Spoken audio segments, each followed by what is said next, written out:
Movie start होती है तो हम एक लड़की को देखते हैं जो कि एक जगह पर बैठकर अपनी दोस्त का इंतजार कर रही होती है कि इतनी देर में वो देखती है कि वहाँ पर बहुत ही प्यारे पिंक कलर के शूज पड़े हुए हैं। उसे वो बहुत अच्छे लगते हैं और जैसे ही वो उनको उठाने के लिए आगे बढ़ती है तो कोई और लड़की उन शूज को उठाकर वहाँ से चली जाती है। वो उन शूज को पहनकर आगे बढ़ने लगती है और थोड़ा ही आगे पहुँचकर वो देखती है कि उसे कुछ अजीब फील हो रहा था और इसी के साथ उसके पाँव कट जाते हैं। ये सीन बहुत ही ज्यादा पेनफुल है। अब मूवी का सीन चेंज होता है और हम एक लेडी संजय को देखते हैं। उसकी एक छोटी सी बेटी होती है। वो अपने हस्बैंड से अलहदा हो गई थी क्योंकि उन दोनों का रिलेशन कुछ ज्यादा अच्छा नहीं था। अब संजय और उसकी बेटी एक पुराने से अपार्टमेंट में शिफ्ट हो जाते हैं। वो जगह बहुत सुनसान थी और वहाँ पर कोई भी नहीं रहता था सिवाय एक बूढ़ी औरत के। लोगों का कहना था कि इस जगह पर भूत रहते हैं क्योंकि इस अपार्टमेंट में अजीबोगरीब चीजें होती थी, जैसे कि लाइट अपने आप ऑन ऑफ हो जाती थी और अजीब अजीब आवाजें आती थी। लेकिन संजय का यहाँ पर रहना उसकी मजबूरी थी क्योंकि उसके पास इतने पैसे नहीं थे कि वो कहीं और घर ले सके। वो जब अपने रूम में जाती है तो देखती है कि वहाँ का सामान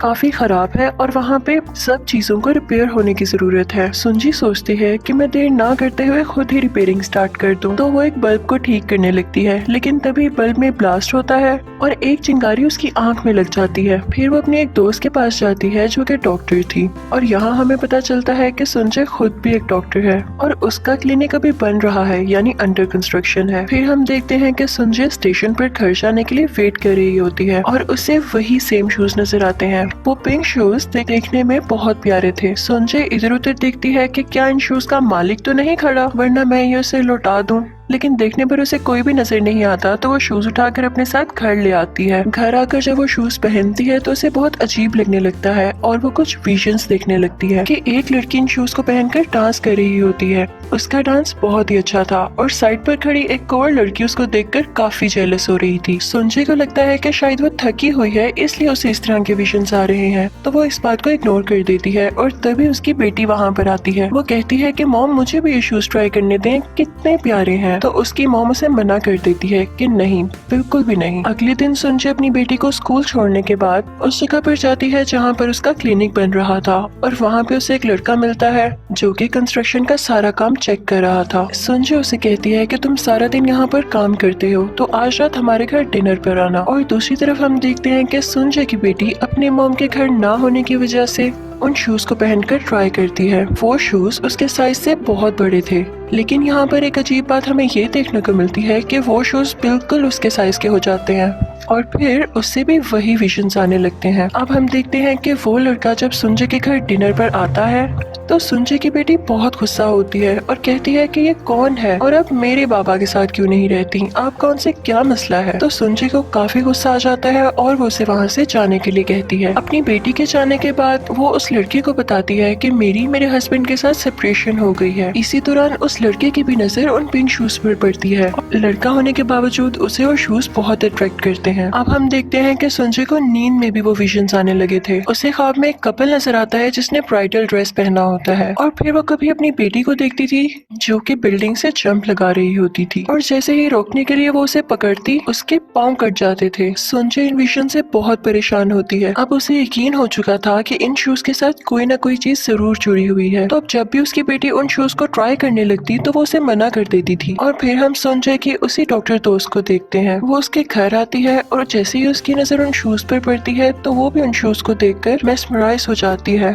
यानी उसे भी वो शूज बहुत अच्छे लगे थे। जैसे ही संजय थोड़ा दूर जाती है तो वो उन शूज को चुराकर भाग जाती है। न जाने उन शूज में ऐसा क्या था कि एक दोस्त दूसरी दोस्त की चीज चोरी करने पर भी मजबूर हो गई। और जैसे ही वो शूज लेकर बाहर जा रही होती है तो उसे लगता है जैसे उसका कोई पीछा कर रहा है और तभी कोई पीछे से उसके फेस पर हाथ रख लेता है और उसकी आंखें बाहर निकाल देता है और उसे जोर से धक्का देता है, जिसकी वजह से वो एक शीशे में जाकर लगती है और वो शीशा टूट जाता है, जिसकी वजह से उसकी भी डेथ हो जाती है और उन शूज की वजह से उसके पाँव भी कट जाते हैं। और तभी हम देखते हैं कि वो पिंक शूज वहाँ से गायब हो जाते हैं। जब पुलिस को इस बारे में पता चलता है तो वो उसकी डेड बॉडी अपने साथ ले आते हैं और उसकी दोस्त संजय से इन्वेस्टिगेशन करते हैं क्योंकि वो आखिरी बार उसी के घर आई थी।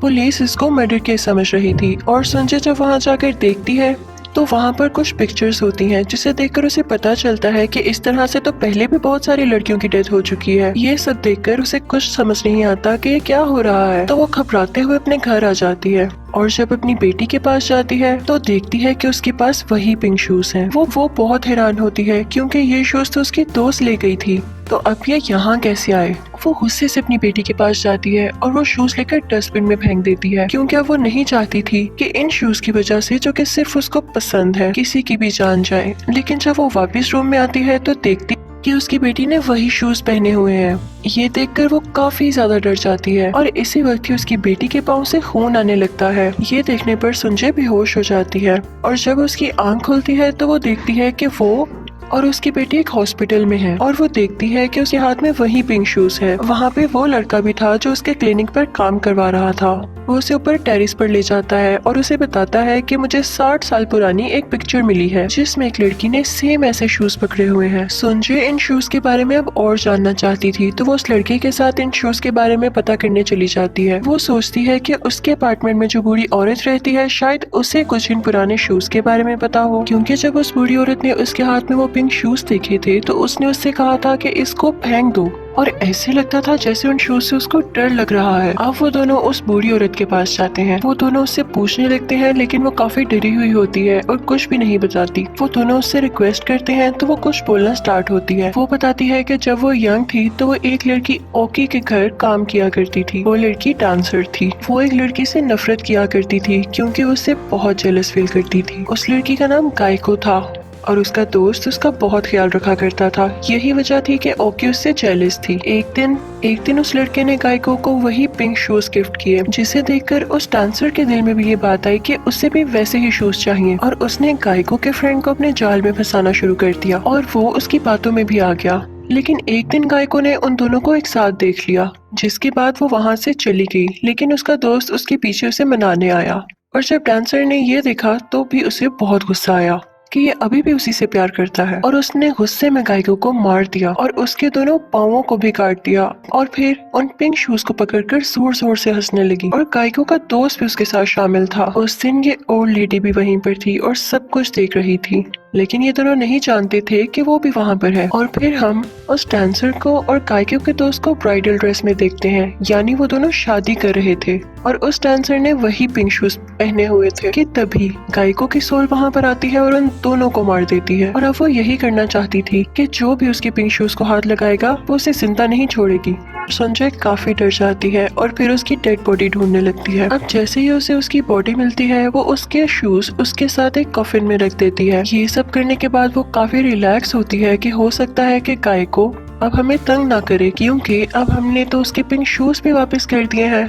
अब हम देखते हैं कि संजय उसी लड़के को पसंद करने लगी थी जो उसकी क्लिनिक साइट पर होता था और वो उससे मिलने के लिए जाती है, लेकिन उसे पता चलता है कि वो लड़का इससे नफरत करने लगा है क्योंकि वो सब कुछ सच जान गया है। और ये सच उसे संजय की बेटी ने ही बताया है कि मॉम की कभी मेरे फादर से सेपरेशन हुई ही नहीं, बल्कि उन्होंने उनको मारा है। जैसे ही उसे पता चलता है वो गुस्से से आग बगोला हो जाती है और उसका बस नहीं चलता कि वो अपनी ही बेटी को मार दे, और वो करती भी है ऐसा। वो अपनी बेटी को मारने के लिए आगे बढ़ती है, लेकिन उसकी बेटी बचते बचाते वहाँ से भाग जाती है और एक स्टेशन पर आ जाती है। लेकिन संजय भी वहाँ पर आ जाती है और वो अपनी बेटी को मारने ही वाली होती है कि उसे एहसास होता है कि ये वो खुद नहीं है जो अपनी बेटी को मारना चाहती है, बल्कि गायको है जो कि इस छोटी बच्ची को मारना चाहती है, क्योंकि उसने कई बार जो उसके शूज ट्राई किए थे और इसके साथ ही उस छोटी बच्ची के हाथ में फिर से वही पिंक शूज आ जाते हैं। यहाँ पर संजय काफी डर जाती है और गायको से घबरा कर कहने लगती है कि हमने तो तुम्हारी मदद की है तुम्हारे पिंक शूज तुम्हें वापस देकर, तो फिर तुम हमारे साथ ऐसा क्यों कर रही हो। और तभी उसके सामने गायको की सोल आ जाती है जो कि